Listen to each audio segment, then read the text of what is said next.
Hello everyone, I'm Higgsy007, how the hell are ya? So I want to start off this commentary by apologising for not uploading 2 Black Ops 3 beta videos every day for the past week, but trust me, I have a very good reason. I was too busy playing Black Ops 3 beta, and yes, this beta was damn good. I mean, fucking really good. Yes, it had a few issues here and there, but bearing in mind it was a beta, at least most of the issues should be sorted for launch. Well, in theory, they should be. And I do have quite a bit of faith in Treyarch that they will fix the servers and nerf and possibly even buff a few little things. But we shall wait and see. So let's talk specialist weapons. Which do you prefer? Now this is a new addition to Call of Duty obviously, and I think we all went in, well including myself, went into the beta with some fear that this could be a game breaker or they could find them difficult to balance, but I think they did a really good job with balancing the specialist characters. And I think I didn't think actually I'd be sitting here doing a commentary praising about the game or bragging about the game in such a positive way, but I did go into the beta with an open mind, and I certainly think that helped. I was surprisingly overwhelmed how good this game actually, or beta I should say, actually was, or how good the game can be come November. So anyway, on to the specialist weapons. As you know by now, or for the ones that's actually played the beta, because I know a few were away on holidays or couldn't get a chance to try it, and I do sympathise with you because you missed one hell of a week. But in my opinion, the only specialist weapon that I found that may need a little tweaking is of course the Reaper's Scythe. That minigun, that thing used correctly absolutely decimates, and I've watched a few YouTube videos of guys getting absolutely insane feeds with it, but as I say, I find one way that Treyarch managed to balance it is that you are vulnerable. It does take a little while to obtain, and once you do pull it out or press the triggers, you could pretty much die straight away. So unless you use it wisely or use it at the right time, it could be a complete waste. And actually one other thing when I'm on the Reaper, is it just me, but does the Reaper character seem more difficult to kill? Now it may be going up against a robot psychologically as a daunting experience, or perhaps it could be something to do with the hitboxes.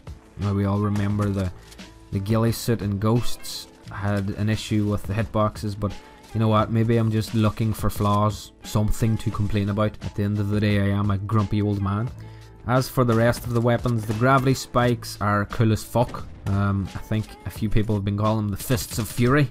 I don't know, for me they really only seem to benefit in objective game modes where you can, you know, clear a flag or a hardpoint. I never really found them too useful, but I did seem to get killed quite a few times from them. And again, you are at risk of being killed while using them. Now it happened to me quite a few times, and as you can see in the gameplay in the background, I've left in a few fields of me trying to kill people with them and dying, but again, that's possibly just me using them in the wrong way. Moving on to the Sparrow and the Tempest, really fun to use. I thought, you know, some pretty cool kills, and bringing back gibbing to Call of Duty, where body parts will go absolutely flying on direct impact. I feel the Sparrow and Tempest, they're quite similar, obviously a similar way of using them. On to, what's next? The Noob Tube, or the War Machine. Again, works well, looks pretty cool. Now unless you're really bad at it, you are guaranteed at least 1 or 2 kills. I think everybody knows how to use a Noob Tube by now. I managed a few with the War Machine, and of course Combine is a great map for it. Obviously it's close quarters and tight alleyways. It's suited well. It's just a case of shooting that thing pretty much anywhere and hoping for the best. But you can use it again to clear flags and objective based. Moving on to the Hive, or the HIVE, which I'm not too sure about. That's, for me it was probably the easiest to use. You pretty much stick a blob of whatever the hell it is onto a surface and wait for someone to walk close by and watch them getting ripped to pieces by some type of nanobot. I like to call it the premenstrual blob. But it does work, I suppose, and again can be useful for holding off certain areas or putting it near a flag or a hardpoint. What's next? The Golden Gun, or the Annihilator. I actually like this weapon. It kind of reminds me of the RW1 from that game that we'll not talk about, But yeah, it's pretty much just a pistol, an energy weapon, I think. But yeah, it's fun to use. I've used it a few times. Yeah, not too bad. Lastly was the Ripper, or the Blade Dancer, as some of you might know it as. Now unfortunately for me, this is the only one I didn't get to use, but from what I've seen, it has, I don't know, serious lunge built in again. We all love that. But again, you're vulnerable. You know, it has to be used wisely. I suppose you can, it's nice to clear out a room in style, knife only, but I'll not comment too much on it because obviously I haven't used it or haven't had the chance to try it out. But you know what, for me, I do love running around with knife only.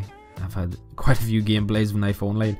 It can be obviously satisfying, properly executing a good flank and on the enemy team and picking up a good knife feed. Funny enough, my friend Monkey, who some of you may know, managed quite a few games of knife only pawnage. And I remember one game, I think he got 20 plus kills knife only in Combine. But yeah, it's a shame he's such a simple little being and forgot to record them. But it was great fun hearing him scream in my headset, double and triple. It was nice to be a part of it. I didn't even record it either, so I'm sorry, Monkey.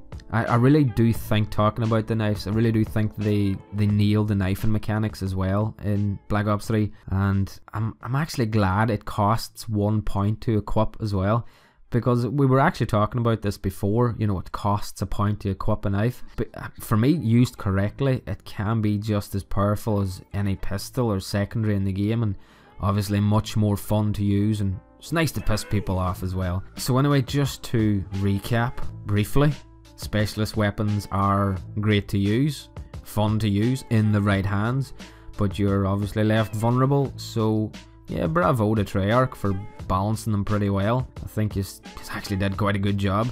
One more question before I go. What the hell could that last specialist actually be? Any ideas? Let me know. Anyway guys, I'm thinking on doing a video soon. I probably will actually, talking about the specialist abilities, because obviously we have the weapons and then we have the abilities. For me, I found the abilities to be more useful, but anyway, we'll leave that to the next video or sometime. I'll probably talk about it at some stage, knowing me. Anyway guys, thanks all for listening. I've been Higgsy007 as always. See you in the next video. Love ya. Bye.